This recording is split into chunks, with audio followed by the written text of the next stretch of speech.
So installed in my Lee press here, I have the 22 LR reloader, 22 long rifle, 22 short, and 22 long resizing die and shell holder. Here I got some cases I've already resized. One thing I'd like to note is that you should not do what I did when I first got this and tighten this top nut all the way down. It's not the way it's supposed to work. Think of it like a seating die. You only screw it down to get enough mouth flare, and you can kind of feel the case in the die and keep working it down till you can feel where you're meeting enough resistance. Because I crushed several cases and had some cases that separated and I had to extract from the die. I recommend that you lube your cases. I'm going to use Hornady Unique Case Lube here. It seems to be working pretty good. Otherwise, it's just a standard resizing, just like any other case. You lube it up, slide it in the shell holder, and run it up in the die. And you have a resized case. Pretty simple. So here I'm just going to do a few more of them. If you'll stick with me through this series, I aim to show reloading and firing of 22 long rifle. So in another video, I'm going to do a review on the 22 LR reloader 22 long rifle kit that I did purchase. It was not given to me. I purchased it. And give a review on that.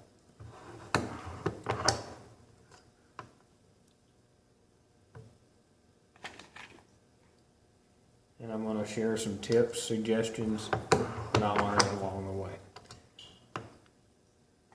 I think the main hurdle right now, I've got everything else figured out on how to reload 22s. The main hurdle is priming, but I've got some ideas on that. I'm going to sort that out. I'm hoping to not have to use a corrosive priming compound, so I have not at this moment bought the 22 long rifle priming compound, because I believe it is a variation of the old Frankfurt Arsenal mix, and that is a corrosive priming compound. But you can see that's one finger. It's not hard to actuate the lever when I'm running it through my dies, running these cases through my dies. So one thing I have noticed is that the 22 long rifle shell holder supplied with the kit is picky. It doesn't like rims that are larger than spec, and I've got 3 that have not went through that sizing, or have not been able to be sized because they will not fit in the shell holder properly.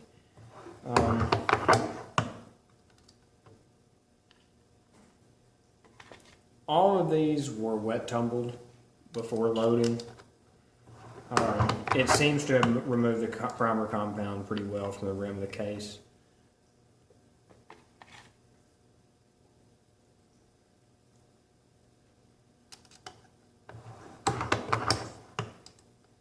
I'll take one here as an example and show you. I'll just pick a random one, process a few more, and get some of this lube off my fingers.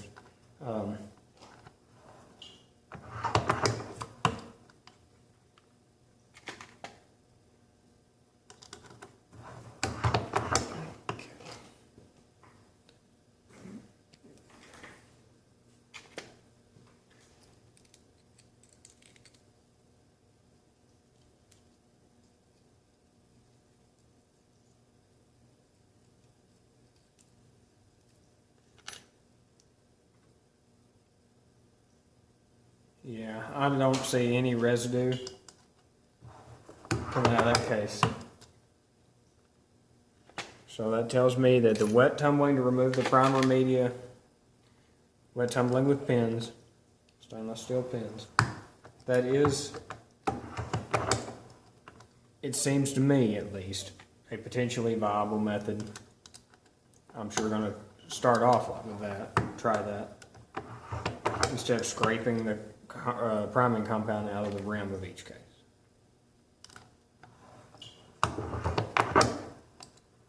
Okay, started feeling the die dragging a little bit on the expander, so one thing I found that works pretty well is you just take the case and just dip it down in the sizing wax.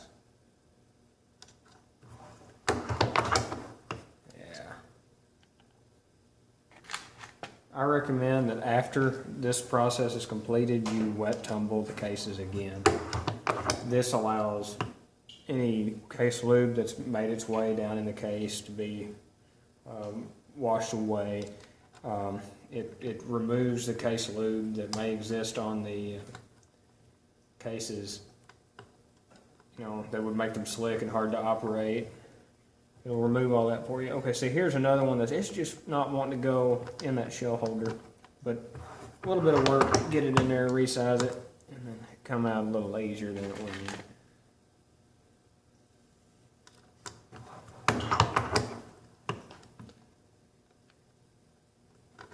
This shell holder is about like any shell holder that you're going to see.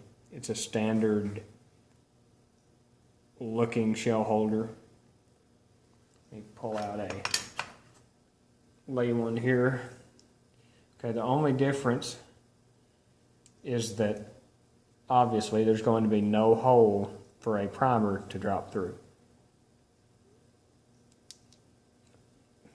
because there is no center fire primer on a 22 that would be dropping out the hole.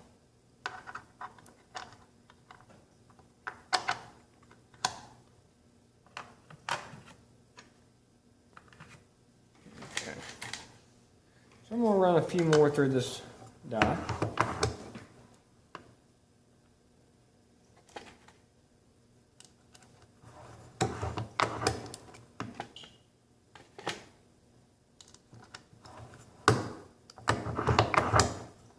Okay, I felt the die dragging a little there. Let's get some extra lube on our fingers. Drop that one. That's one thing about these little 22s. It's really, still feel it dragging. Not got quite enough on the expander, I'm assuming.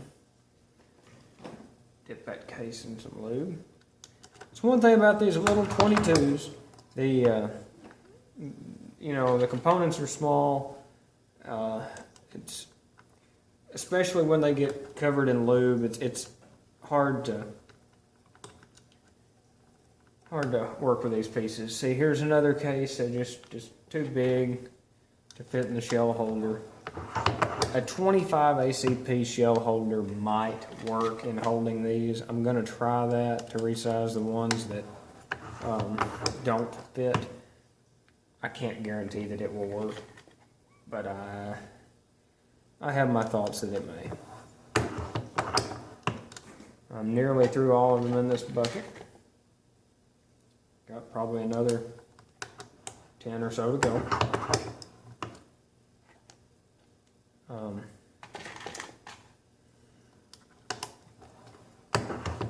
This is not a carbide die.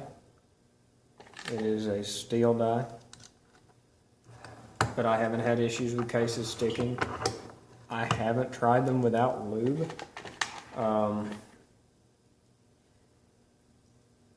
It is a straight wall case, and it is a very small case, so it may work. But 22s are a very weak case anyway, with a balloon head design. And I'm not sure that I would, give them the stress of trying to put them in and out of this die without lube. Plus, I did have, some separation in the die when I had it set up incorrectly, and I think that's just got me a little wary, and I don't want to run them in the die without lube, especially because a lubed case is much easier to punch out of the die. If you do get a case stuck in your die, I'll show you what I did to remove it in just a second.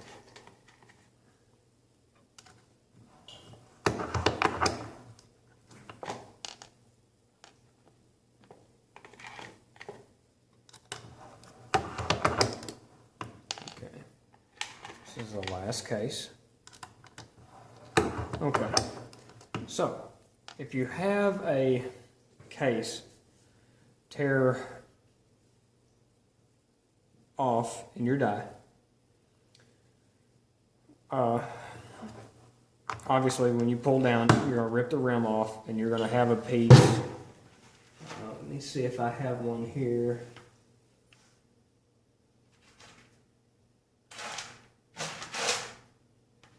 Yeah, here we go. So you're going to have a piece that looks, about dropped it. That looks about like that.